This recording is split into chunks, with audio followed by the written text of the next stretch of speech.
నీలాంటి పోరి పక్కింట్లో ఉంటే పాడైపోతాడు. పచ్చి పిందటి వాడు నీ జుబు సోకి పండిపోతాడు.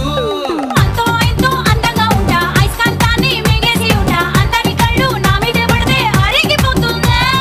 అక్కడ ఇక్కడ ఎవరికంట ఎక్కువ నువ్వు చెప్పవే గుంట. నీకంత సీను సినిమా లేదు తెలుసుకోమన్నా. ఓలమ్మో ఈడెక్కడోడే నా నెత్తికెక్కి తైతక్కలాడే, ఏ మాట అన్నా వేడెక్కుతాడే, వీడి జోలికెళ్తే ఇప్పు మోత మొగుడే. అయ్యో పాపం